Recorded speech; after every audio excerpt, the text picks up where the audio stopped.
కృష్ణ జై. శరీరం ఒక్కటి ఆ పంజరం మీద ఉండిపోయి తేజస్సు వదిలిపెట్టకుండా ఓపిక లేక లోపలే నన్ను ధ్యానం చేసి స్తోత్రం చేస్తున్న భీష్ముడి స్తోత్రాలు విని నా ఒంటి వెంట్రుకలు నిక్కపొడుచుకున్నాయి ధర్మరాజా. ఆ భీష్మాచార్యుల వారు శరీరం విడిచిపెడితే లోకానికి ధర్మం చెప్పేవాడు లేడు.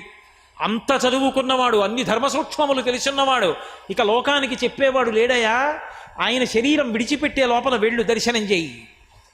బయలుదేరాడు ధర్మరాజు, వెళ్ళి నిలబడ్డాడు. భీష్మాచార్యుల వారు అంపశయ్య మీద ఉండి ఒక మాట చెప్పాడు. ఆయనకెళ్ళి చెప్పారు, ఉపపాండవులందరూ చచ్చిపోయారట ఒక్క రాత్రి అన్నాడు. ఆయన అన్నాడు, రాజట ధర్మజుండు, సురరాజసుతుండట ధన్వి, సారథి సర్వభద్ర సంయోజకుడైన కృష్ణుడట, ఉగ్ర గదాధరుండు భీముడై యాజికి తోడువచ్చునట, ఆపద కల్గుటకేమి చిత్రమో అన్నాడు. ఆపద అంటే మన బుద్ధితోటి మన శక్తితోటి మనం తప్పించుకోలేం, అది ఈశ్వరుడు తప్పించాలి. నేను అలా పెడుతుంటే పాము ఇలా వచ్చిందనుకోండి, ఉపన్యాసం చెప్పానండి అంటే తప్పదు, ఈశ్వరాజ్ఞ అయితే తప్పుతుంది. దాన్ని ఆపద అంటారు. ఎవరికి వచ్చింది ఆపద? రాజట ధర్మజుండు. ఇప్పుడు దుర్యోధనుడు కాడు, సమస్త మహీమండలానికి ధర్మరాజు గారు రాజు.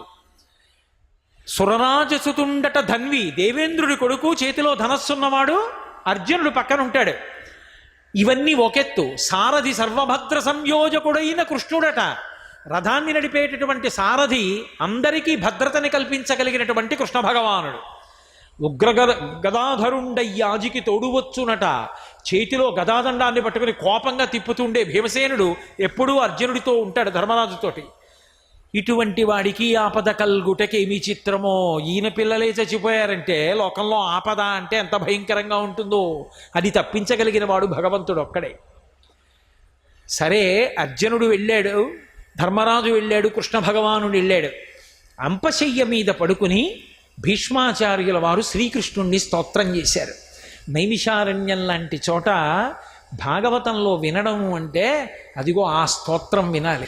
భీష్ముడు ఎదురుగుండా ఉన్న కృష్ణ భగవానుడి వంక చూస్తూ చెప్పాడు మహానుభావుడు, త్రిజగన్మోహన నీలకాంతి తను ఉద్దీపింప ప్రాభాత నీరజబంధు ప్రభమైన చేలముపయింద్రంజిల్ల నీలాలకవ్రజ సంయుక్త ముఖార విందమతి సేవ్యంబై విజృంభింప మా విజయుంచేరుడు వన్యకాడు మది నావేశించు నెల్లప్పుడు అన్నాడు.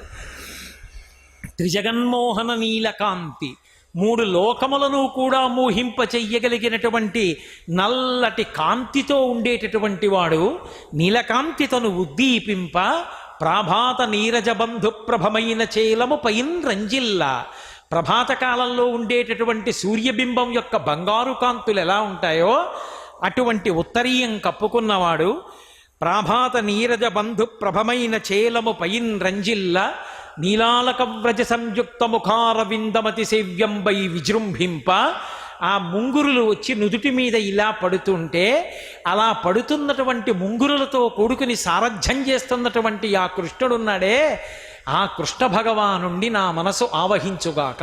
సర్వం శ్రీ ఉమామహేశ్వర పరబ్రహ్మార్పణమస్తు. స్వస్తి.